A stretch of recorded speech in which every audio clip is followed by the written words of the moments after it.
Hi there, you're watching the Gardens and Graveyards channel. My name is Charisma and today we are in the studio and we're going to start some seeds. So let's go ahead and talk about the seeds we're going to start. I only have room for one tray underneath my grow lights right now. So that is going to sort of determine how many seeds of what variety I plant today.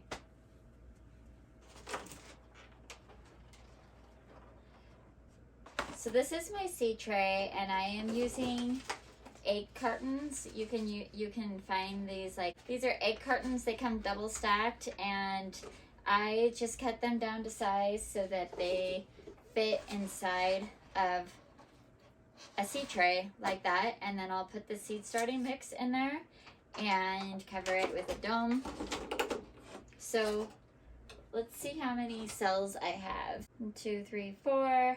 1, 2, 3, 4, 5, 6. It's 24. 2, 3, 4, 5, 10, 15, and 18.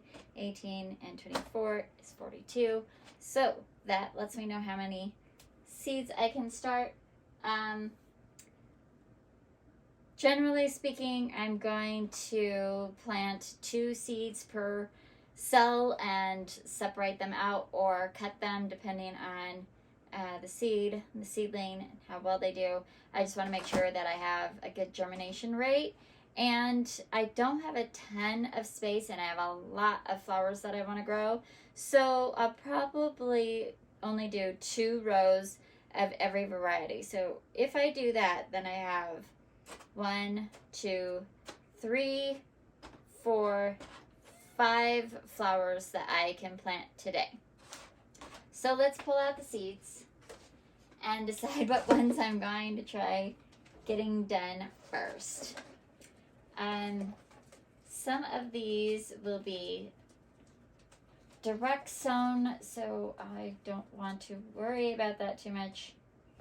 Zinnias, Celine. Probably that one. This one. Okay.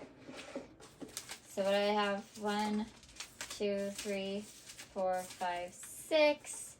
Well, I know that these can go out later. So let's just start with these. That's my process for now. So I'm going to start with these. I've got a showy milkweed, a pincushion flower, a scabiosa, another type of pincushion flower. This one is from Floret and it's Snow Maiden, so it's white. And this scabiosa slash pincushion flower is Black Knight, so it's a dark purple with little white speckles on it, from Johnny's Seed. And then I have Gomphrena, which is a white one, and a cup and saucer vine from Floret, and this one is purple. So we're just gonna put seed starting mix. So I have just regular seed starting mix. It is a sterile mix that has nothing in it.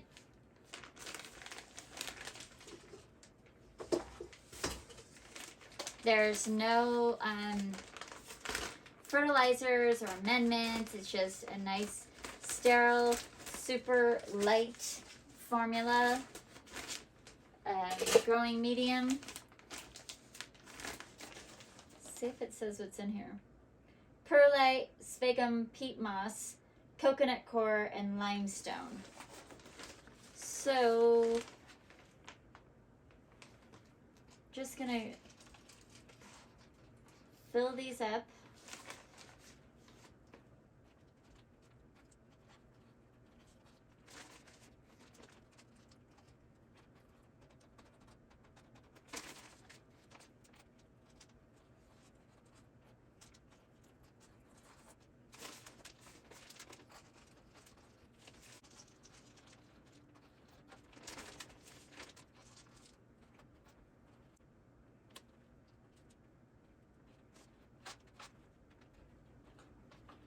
So while you don't want your seed starting mix to be compacted, you do kind of want to tap it down to make sure that you don't have a bunch of soil loss and the air pockets are sort of tapped out of there. I like to be able to see each one of the tips of the egg carton so I can clearly see where my cells are. Of course, traditionally you can use 6 packs or, you know, I think it's like a 72 count tray would fit in here. Certainly a 42 count tray would fit in here. But I like using the recycled egg cartons because I have them, might as well use them. And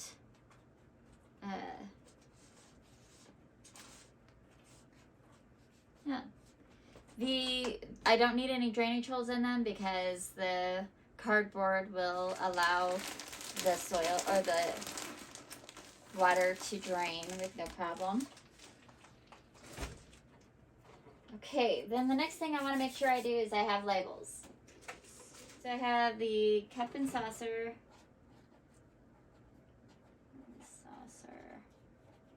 And all I'm going to do is date today's date to know when I planted the seeds. And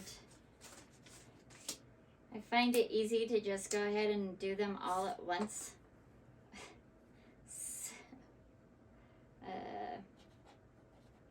Andrew.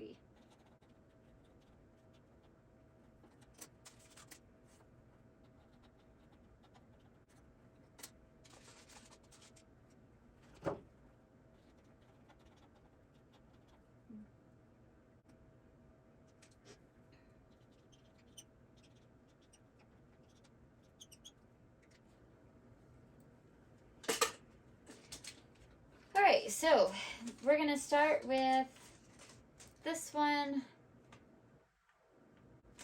So this one says to plant as deep as the seed is large. So if it was this big of a seed, it would go down the soil this much. It's not that big of a seed, I promise. Okay, it's off of here. Right. It's a pretty decent sized seed.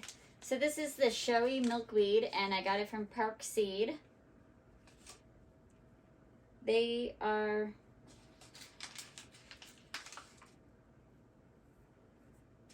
strange looking. They almost look like a tiny pumpkin seed. So I'm just gonna put 2 seeds per cell. And they're flat, so not much to do there.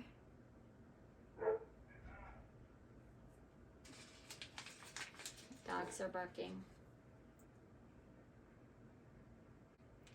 I will be putting vermiculite over the top of all of this. So if it's really shallow seeding, I won't even put them underneath the soil. I'll just cover them with vermiculite. Right.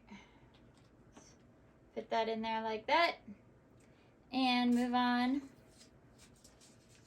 This one is, I'm going to put the pincushions separate. This is the Gomphrena Audrey White. It is a type of amaranth. It says to cover lightly about 1/8 of an inch.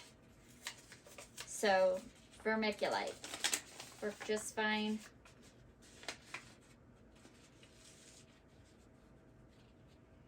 These are super tiny and airy. They remind me of like a dandelion seed almost.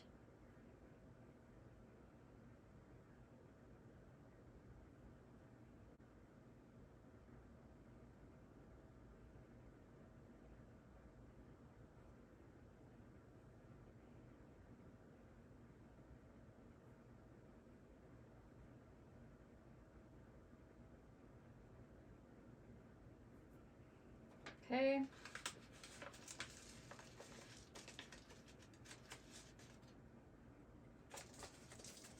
And then, what did I say this one was? It's the Gumfrina. So, oops. Should we label the right one? Okay. Then I'm going to do this cup and saucer vine, which is a, I don't know, I've never grown this before. It says, doesn't tell me how deep to plant them. So I'm just going to go by rule of thumb. Same thing. Plant them as deep as they are big. These are flat and large. They're like the tiniest potato chip ever. Okay, so these are going to go over here. I'm going to try to get 2, even though they're big, I'm still going to try to get 2 in every space.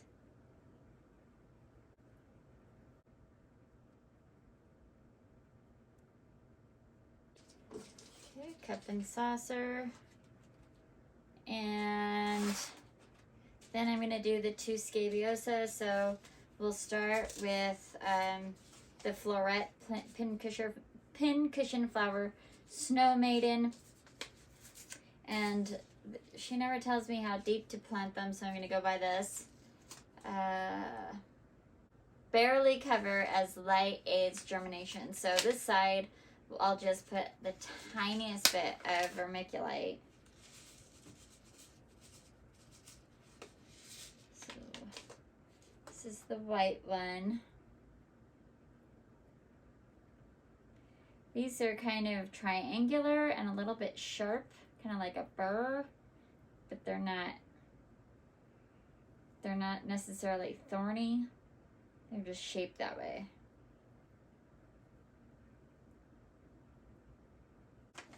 I do want to kind of press it in to the soil so I don't lose them.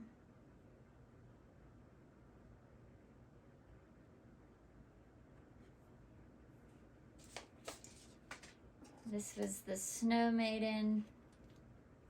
And then I'll end with the Black Knight, Scabiosa or pincushion flower.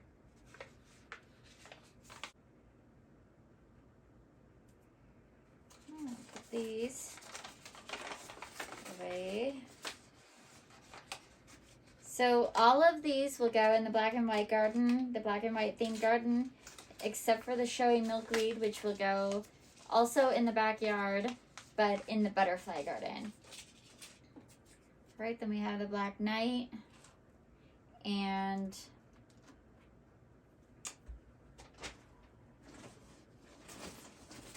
I just have vermiculite here.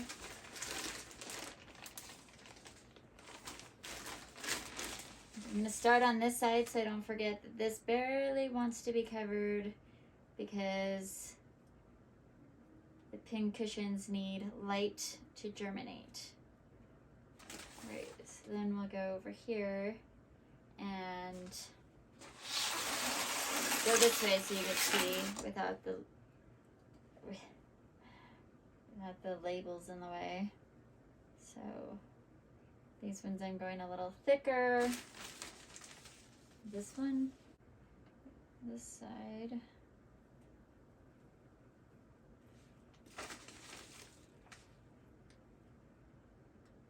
And then I'm just gonna dampen it all down a little bit, just to make sure that the seeds are contacting soil on both sides of their shells or their holes.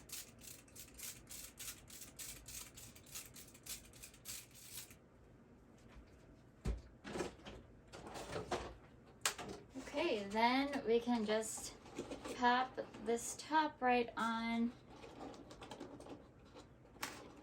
It just sort of sits on there. It doesn't like it's not like a Tupperware. It doesn't click down on top. It just sits on there. So it has a little bit of movement and air to circulate through there. But that is it. So we got 5 new seeds planted for the spring. Most of these will germinate within 10 to 15 days. And then once they have some true leaves on them, we can transplant them into a little bit bigger of a container, maybe a deep sill pack or deep 6-inch, or maybe even 4-inch containers, depending on the plant. For now, though, they're just going to go underneath the grow lights in the propagation station, along with all the other seeds that we've already started for the spring. And that's it for this cycle of seed sowing. So I hope you're sowing some of your own seeds, whether that is in the garden, in the home, at the nursery, or in your life, because even our dreams are seeds. Until the next time, keep celebrating your life, and we'll see you in the next video. Bye.